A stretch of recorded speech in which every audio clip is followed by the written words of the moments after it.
भक्ति काल पढ़ रहे थे हम, तो उसमें हम संत काव्य धारा हम पढ़ चुके थे। आगे का टॉपिक जो हमारा होगा वो होगा सूफी काव्य धारा। भक्ति काल के अंतर्गत सूफी काव्य धारा। भक्ति काल को हमने 4 भागों में विभाजित किया था, संत, सूफी, राम काव्य और कृष्ण काव्य। तो हम संत पढ़ चुके हैं। आज का टॉपिक है हमारा सूफी काव्य धारा। निर्गुण के अंतर्गत है ये। संत और सूफी निर्गुण प्रेमाश्रयी काव्य धारा के अंतर्गत और राम और कृष्ण सगुण काव्य धारा के अंतर्गत। तो सूफी काव्य धारा का जो समय है, इसका देखिए समय जो माना जाता है ये है लगभग 14वीं शताब्दी से 18वीं शताब्दी तक। 14वीं शताब्दी से 18वीं शताब्दी तक ये सूफी काव्य धारा का समय है। माना जाता है कि इसकी जो शुरुआत है वो, इसका जो सूत्रपात है, शुरुआत है, कब से आरंभ कब से माना जाता है ये सूफी काव्य का आरंभ 1379 ईस्वी से माना जाता है। 1379 ईस्वी से 1379 ईस्वी से। रचना कौन सी थी, किस रचना से माना जाता है? मुल्ला दाऊद, ये रचनाकार का नाम है। रचना है इनकी चंदायन। क्या नाम है? चंदायन। इसी को लोरी कहा भी कहते हैं, लोरी कहा।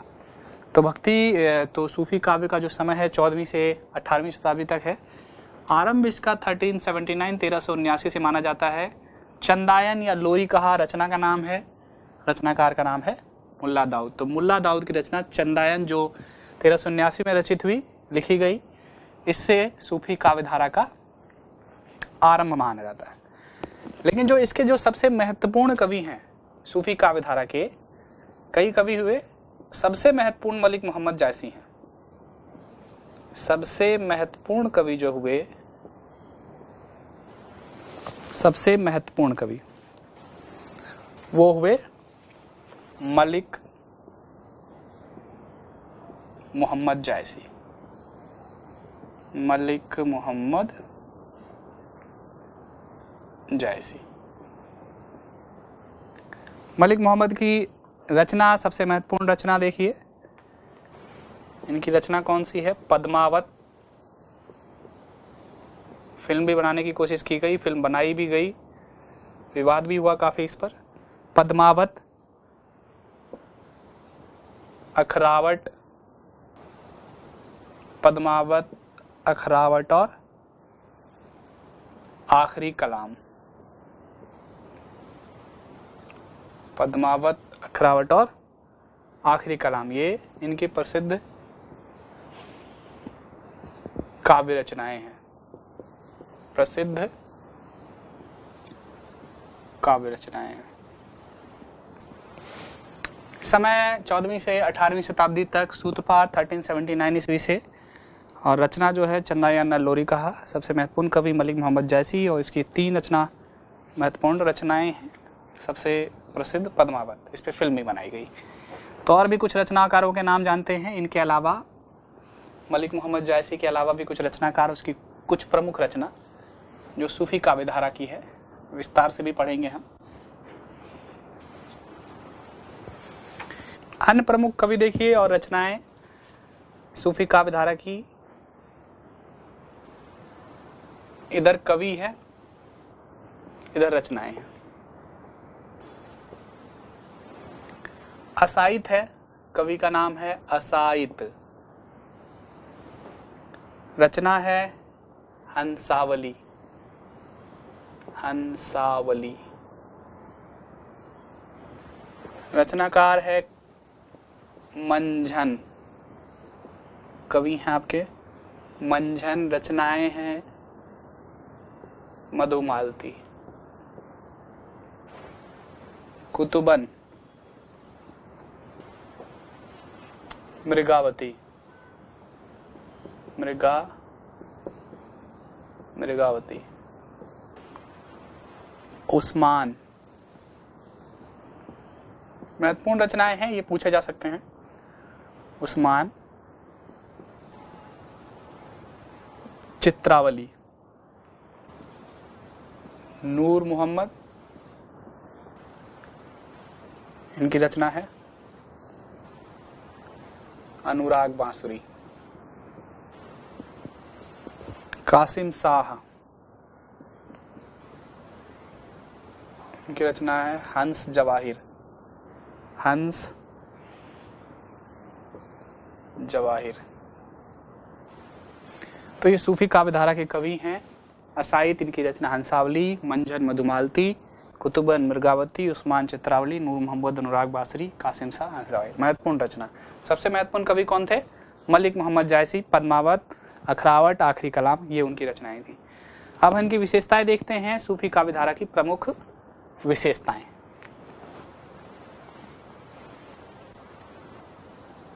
विशेषताएं देखेंगे, पहले भावगत विशेषताएं, फिर शिल्पगत विशेषताएं। ये सूफी काव्यधारा की प्रमुख विशेषताएं हैं। पॉइंट लिखूंगा ब्लैक बोर्ड पे, डिस्कस करेंगे हम फिर। क्या क्या विशेषताएं हैं, खूबियां क्या हैं सूफी काव्यधारा की? पहली विशेषता ये क्या है? ये सूफी दर्शन, इसी को हम तसव्वुफ भी कहते हैं। तसव्वुफ, गानों में अक्सर ये शब्द सुनाई देता है। तसव्वुफ का आधार। दूसरा है प्रेम की मूल्य के रूप में स्थापना। प्रेम की मूल्य के रूप में स्थापना। प्रेम की मूल्य के रूप में स्थापना। तीसरा है, और क्या योगदान रहा, क्या विशेषताएं हैं सूफी काव्यधारा की? इन्होंने सांस्कृतिक समन्वय का सूत्रपात किया। सांस्कृतिक समन्वय का सूत्रपात।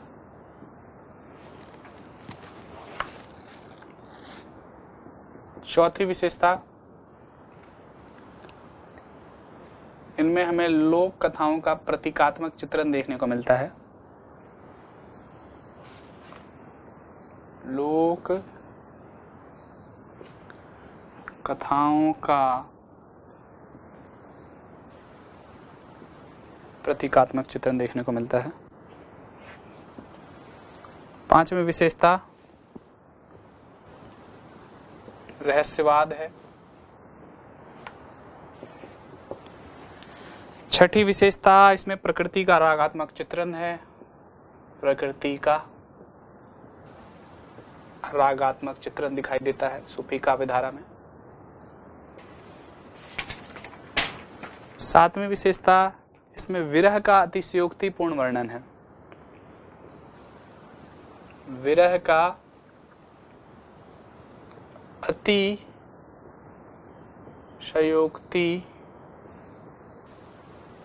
पूर्ण वर्णन है। आठवीं विशेषता, इसमें गुरु की प्रतिष्ठा है को महत्व दिया गया है। तो ये विशेषताएं हैं, बारी बारी से देखिए, हम डिस्कस करते हैं सबको। पहली विशेषता यहाँ पर सूफी काव्यधारा की, ये सूफी दर्शन का आधार है। सूफी कवियों ने इस्लाम की पारंपरिक धारणा में संशोधन करते हुए तसव्वुफ के दर्शन को मान्यता दी। जो पारंपरिक धारणा चली आ रही थी उसमें इन्होंने थोड़ा सा संशोधन किया, जैसे संविधान में संशोधन होते रहते हैं। इन्होंने तसव्वुफ के दर्शन को मान्यता दी। तसव्वुफ क्या है? तसव्वुफ का जो दर्शन है, इसके अंतर्गत इस धारा के जो कवि होते हैं वो परमात्मा को प्रेमिका और बंदे को प्रेमी के रूप में परिकल्पित करते हैं। तो सूफी काव्यधारा के अंतर्गत जो परमात्मा होंगे उसकी कल्पना प्रेमिका के रूप में की जाएगी, और जो बंदे होंगे प्रेम करने वाले उसकी कल्पना प्रेमी के रूप में की जाती है। इसको, इस धारणा को ही तसव्वुफ कहा जाता है।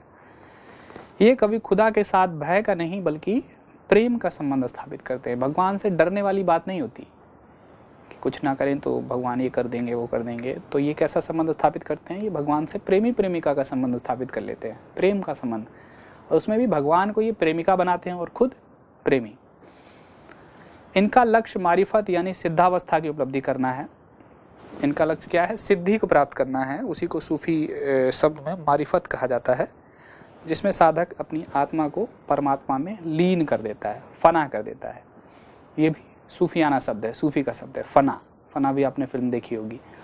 तो इसका लक्ष्य मारिफत यानी सिद्धावस्था की उपलब्धि करना है और अपनी आत्मा को परमात्मा में लीन कर देना है। तो ये प्रेम का संबंध स्थापित करते हैं ईश्वर के साथ। ये इश्क मजाजी से इश्क हकीकी तक की यात्रा में विश्वास करते हैं। मतलब प्रेम से लेकर, प्रेम से शुरुआत है और अपनी इसका लक्ष्य क्या है, अपनी आत्मा को परमात्मा की आत्मा में लीन कर देना है।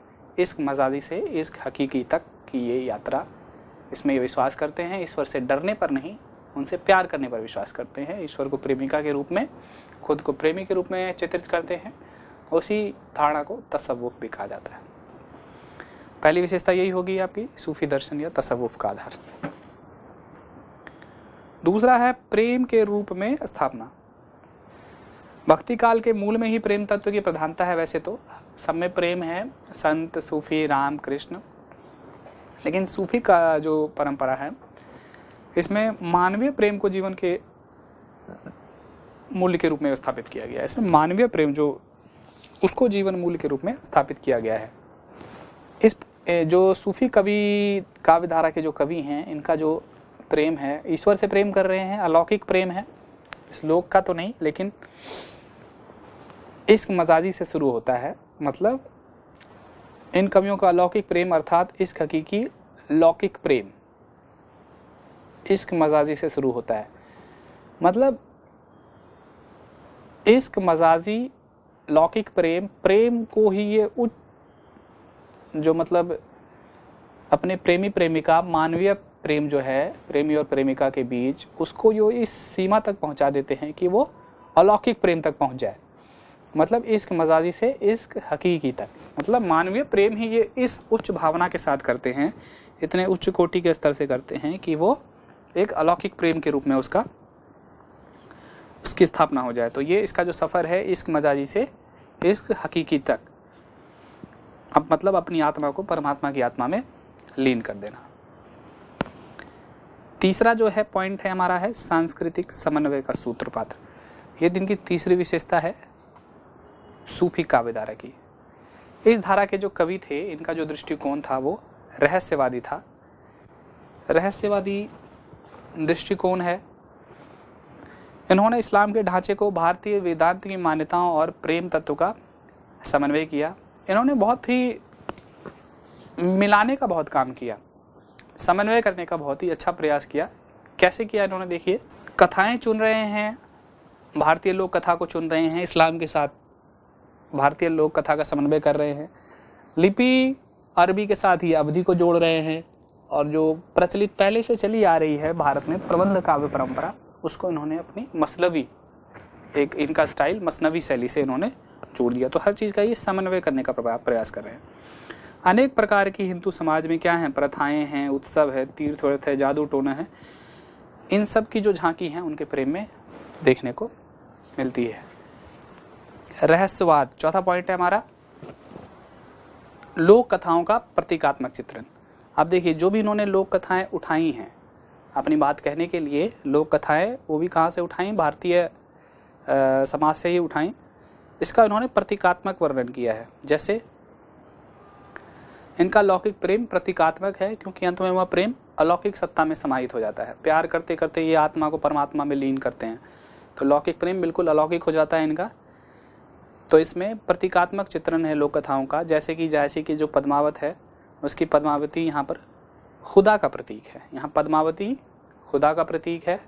अगर आपने पद्मावत पढ़ी हो या देखी हो, रत्नसेन बंदे का प्रतीक है। इस प्रकार मुल्ला दाऊद के चंदान की चंदा को भी खुदा का प्रतीक बताया गया है। तो वही खुदा का प्रतीक प्रेमिका, और जो बंदा है वो प्रेमी। तो पद्मावत को यहाँ पर खुदा का प्रतीक बताया गया है।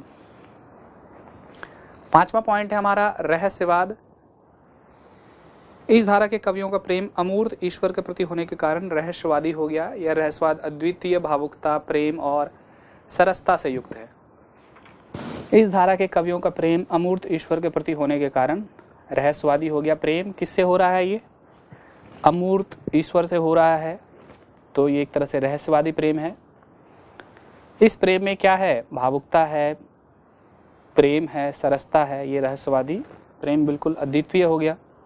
इसमें साधक को बंदे और प्रेमिका को खुदा के रूप में देखा गया है। इसकी चर्चा हम कर रहे हैं बार बार। जो प्रेम करे वो बंदा है और जिसको प्रेम कर रहे हैं उसकी कल्पना प्रेमिका के रूप में की गई है, और दोनों को मिलाने की कल्पना की गई है। दोनों का एक में मिल जाए, दोनों आत्मा और परमात्मा की तरह। जो भी बंदे और खुदा हैं, बंदे और खुदा मतलब प्रेमिका, खुदा, बंदे, प्रेमी, उन दोनों का इस तरह से मिलन हो जाए जैसे आत्मा का परमात्मा में मिलन होता है। तो बिल्कुल इन दोनों के एकत्व की कल्पना की गई है। प्रेमिका के ईश्वरीय सौंदर्य का आभास मिलते ही ऐसा जान पड़ता है। इन्होंने क्या किया है? साधनात्मक रहस्यवाद के संकेतों को भी अपने काव्य में शामिल किया है। जैसे कि पद्मावत में मानव शरीर की तुलना पद्मावती अर्थात खुदा के महल से करके साधनात्मक रहस्यवाद की मान्यता को स्थापित किया है। इसमें पद्मावती का जो महल है उसकी तुलना मानव शरीर से की है। मतलब इसमें बहुत ही प्रतीकात्मक चित्रण है, प्रतीक का सहारा है। पद्मावत है तो वो किसी का प्रतीक है, वो खुदा का प्रतीक है। रत्नसीन बंदे का प्रतीक है। इसी तरीके से कोई बुद्धि का प्रतीक होगा, कोई श्रद्धा का प्रतीक होगा। तो ये प्रतीकात्मक चित्रण के जरिए लौकिक प्रेम को अलौकिक प्रेम के साथ समाहित करते हैं और इश्क हकीकी से, इश्क मजाजी से इश्क हकीकी तक की यात्रा में विश्वास करते हैं। अगला पॉइंट है, सूफी काव्य धारा में जो है प्रकृति का भी बहुत अच्छा चित्रण मिलता है देखने को।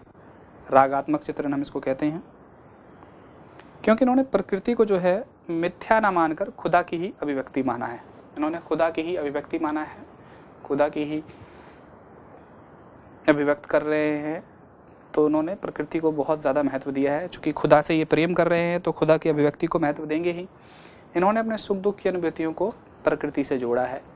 जो भी सुख दुख की इनकी अनुभूतियाँ हैं इन्होंने इसका प्रकृति से जोड़ा है। संवेदनात्मक चित्रण के अतिक प्रकृति आलम्बन और उद्दीपन रूप में भी चित्रित है। आलम्बन, उद्दीपन, 12 मासा और 6 ऋतु वर्णन की अपूर्व छटा इन कवियों के रूप में उपलब्ध होती है।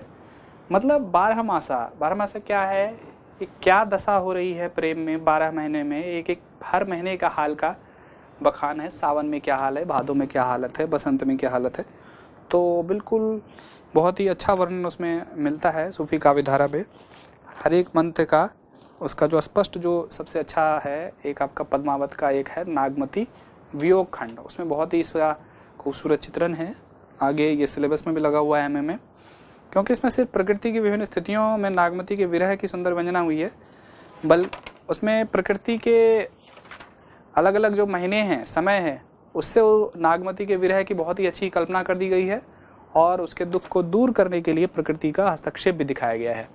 तो मतलब अलग अलग महीनों के माध्यम से नागमती की जो वेदना है, विरह की वेदना है, उसका बहुत ही खूबसूरत वर्णन किया गया है और प्रकृति किस प्रकार उसके दुख को दूर करने के लिए प्रयास करती है, ये भी इसमें कोशिश की गई है दिखाना। एक विशेषता क्या है इसकी? एक दूसरी विशेषता इसमें है सूफी काव्य धारा की कि इसमें जो विरह है, इसमें जो प्रेमिका का विरह होता है उसका बहुत ही अतिशयोक्तिपूर्ण वर्णन है। मतलब बहुत ही बढ़ा चढ़ा कर वर्णन किया गया है। सूफी काव्य में आत्मा और परमात्मा के दूरी जो है, आत्मा और परमात्मा के बीच जो दूरी है उससे क्या होती है? पीड़ा उत्पन्न होती है।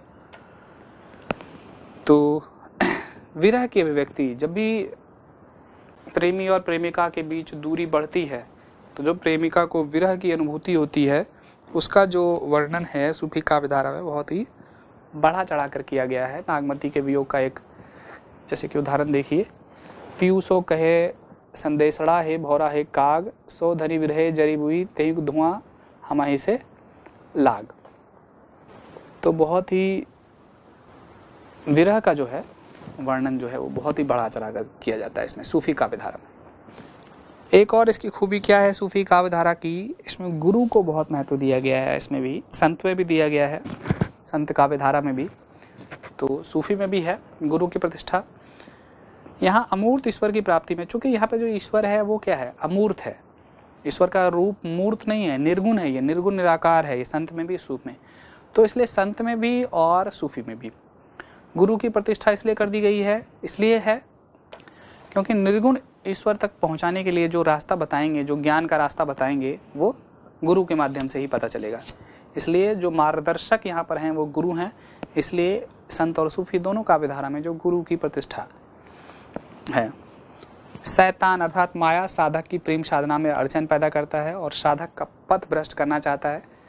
शैतान, बीच में शैतान जरूर होंगे, जो भी कथा गढ़ी गई है शैतान, तो वो भी जो प्रेम साधना में अड़चन पैदा करेगा और साधक का जो रास्ता है वो भ्रष्ट करना चाहेगा। ऐसे में शैतान के पंजे से मुक्त होने के लिए गुरु की शरण लेनी पड़ती है। यहाँ संत काव्य की तरह गुरु का मानव होना अनिवार्य नहीं है, ज़रूरी नहीं है। संत काव्य में क्या है कि गुरु मानव हैं, आपके रामानुज हो गए या जो भी हैं, यहाँ गुरु कोई भी हो सकते हैं।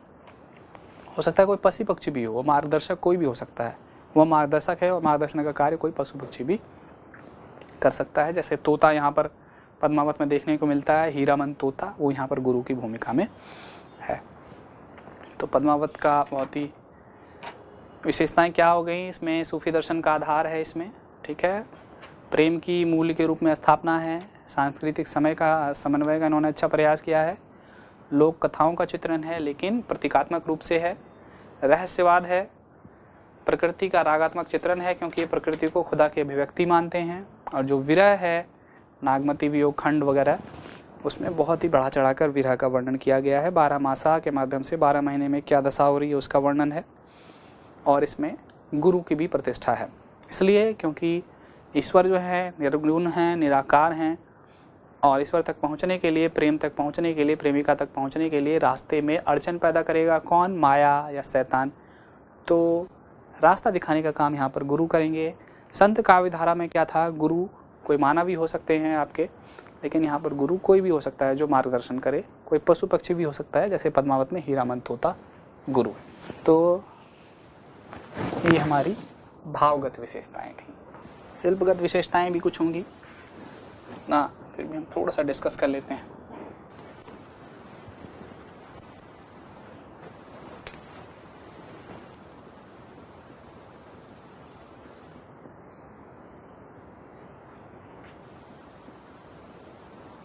इसके अंतर्गत हम काव्य का रूप देखते हैं और क्या देखते हैं, शिल्पगत जो विशेषताएं होती हैं उसके अंतर्गत हम किस किस की चर्चा करते हैं। उसमें हम काव्य का रूप देखेंगे, भाषा कैसी है वो देखेंगे, छंद का प्रयोग देखते हैं, और क्या देखेंगे, अलंकार कौन कौन से हैं इसकी चर्चा भी हम कर लेते हैं। ये सब शिल्प के अंतर्गत आते हैं।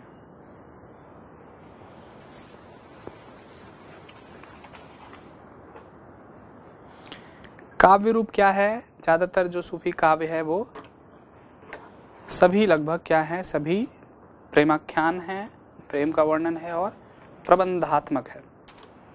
इसमें सूफियों ने भारतीय प्रेम कहानियों के कलेवर में सूफी सिद्धांतों को कुशलता से प्रस्तुत किया। सिद्धांत सूफी है लेकिन उसको प्रस्तुत भारतीय प्रेम कहानियों के माध्यम से कर रहे हैं, भारतीय लोक कथाओं के माध्यम से कर रहे हैं। इनके काव्यों में परंपरागत प्रबंध रूढ़ियाँ भी हैं। इन्होंने भारतीय प्रबंध काव्यों के अनुरूप सर्गों का भी ध्यान रखा है, उसकी योजना भी। उनके स्थान पर वन वस्तु संबंधी शीर्षकों की योजना भी है। आचार्य शुक्ल के अनुसार इनके प्रबंधों की शैली मसनवी है। प्रबंध शैली, प्रबंध काव्य की जो रचना होती है भारतीय काव्य धारा में, तो इनकी जो है वो शैली जो है वो मसलवी है, जिसमें आरंभ में क्या क्या होगा, पहले ईश्वर वंदना होगी, फिर राजा की प्रशंसा होगी, उसके बाद फिर गुरु की वंदना होगी, और बाद में एक ही छंद में पूरी कथा आ जाएगी। ये स्टाइल है मसनवी शैली जिसमें ये काव्य रचना करते हैं। लेकिन बाद में गणपति चंद्र गुप्त ने सिद्ध किया कि सूफी काव्यों की शैली भारतीय है, ना कि मसनवी है। भाषा जो है, इनकी भाषा जो है ठेठ अवधी है, मुहावरेदार भाषा है, और सूफी काव्य की जो भाषा है वो ठेठ अवधी है, मुहावरेदार भाषा है। अरबी, फारसी, उर्दू, भोजपुरी लोक भाषा के शब्दों का बहुत ही बहुतायत से प्रयोग किया गया है, जो इनकी दृष्टि का प्रतीक है। तुर्की, अरबी, हिंदुई भाषा जैति याही जाही महामार्ग प्रेम का सबे सहाय तहीं। छंद जो है सूफी काव्य धारा में दोहा और चौपाई छंद को अपनाया गया है।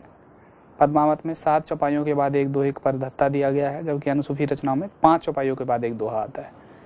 तो इसमें पद्मावत में 7 के बाद एक दोहा है और बाकियों में 7 चौपाइयों के बाद एक दोहे का धत्ता दिया गया है, और बाकी रचनाओं में 5 के बाद एक दोहा है, 5 चौपाई के बाद फिर एक दोहा है। सूफी ने उर्दू, अरबी, फारसी साहित्यिक परंपराओं के छंद नहीं अपनाए हैं। छंद भी इनका पूरा भारतीय है। अलंकार भी बहुत सारे होंगे। उपमा है, रूपक, उत्प्रेक्षा, अतिशयोक्ति, समासोक्ति, अन्योक्ति आदि अलंकारों का प्रयोग बहुत ही अच्छे से किया गया है। विरह की जो अधिकता दिखाने के लिए, अभी हमने भावगत विशेषताओं में भी इसका जिक्र किया, विरह की जो ज़्यादती दिखाने के लिए, अधिकता दिखाने के लिए अतिशयोक्ति अलंकार वहाँ हो जाता है, उत्प्रेक्षा है भी हो जाता है, और लौकिक कथा के प्रतीकों से इश्क हकीकों को झलकाने के लिए अन्योक्ति और समासोक्ति अलंकार का प्रयोग किया गया है। उसके बाद लोक कथाओं का प्रयोग है। सूफी कवियों ने अपने साहित्य में प्राय लोक कथाओं का प्रयोग किया, जो इनका लोकवादी सांस्कृतिक दृष्टि का उत्कृष्ट उदाहरण है। सिद्धांत उनके हैं और कथा इन्होंने भारतीय चुनी है, इसलिए अपने सिद्धांत जो भी इस्लामी सिद्धांत और भारतीय समन्वय करने का प्रयास किया इन्होंने। प्रतीकों का प्रयोग, सूफियों ने प्रतीकों का भी बहुत ज़्यादा प्रयोग किया है। चूँकि रहस्यवाद की रचना है, इनके काव्यों की कथा प्राय समानांतर अर्थ धारण कर दी है। इश्क, मजाजी के लौकिक प्रतियों के माध्यम से इश्क हकीकी आध्यात्मिक कथा कहने की कोशिश ने इनके काव्य को प्रतीकात्मक बना दिया है। तो कुल मिलाकर सूफी काव्यधारा भक्ति काल के साहित्य की एक जीवंत परंपरा है, जिसने सांस्कृतिक दुविधा में फंसे समाज को अपरिचय और विश्वास के माहौल से निकाल कर सामाजिक संस्कृति के निर्माण पथ पर चलने को प्रेरित किया। उस समय का समाज है बिल्कुल सांस्कृतिक दुविधा में फंसा हुआ था। अलग अलग धर्म कर्म, सब अपने अपने धर्म कर्म को लेकर बहुत ही दुविधाग्रस्त थे। कोई अपने धर्म को श्रेष्ठ बता रहा है, कोई अपने धर्म को श्रेष्ठ बता रहा है, लड़ाई झगड़े का माहौल है। तो इन्होंने समन्वय करने का प्रयास किया। संतों ने भी बहुत अच्छा प्रयास किया, उसके बाद सूफी आए, इन्होंने भी बहुत बढ़िया प्रयास किया। सांस्कृतिक दुविधा में फंसे समाज, बिल्कुल सांस्कृतिक दुविधा में फंसे समाज, बहुत ही अच्छा शब्द यहाँ पर है, प्रयोग किया गया है। उन्होंने उस माहौल से निकालने का काम किया संत ने और सूफियों ने। अपरिचय और एक अविश्वास का माहौल था हिंदू मुसलमान के बीच, तो उससे निकाल कर इन्होंने एक सामाजिक संस्कृति बनाने की कोशिश की और सबको उस पथ पर चलने के लिए प्रेरित भी किया। तो कुल मिलाकर उन्होंने जो भारत की गंगा जमनी तहजीब है या सामाजिक संस्कृति है, इसके निर्माण में सूफी काव्यधारा का बहुत ही महत्व है, विशेष महत्व है। तो ये हमारी सूफी काव्यधारा है।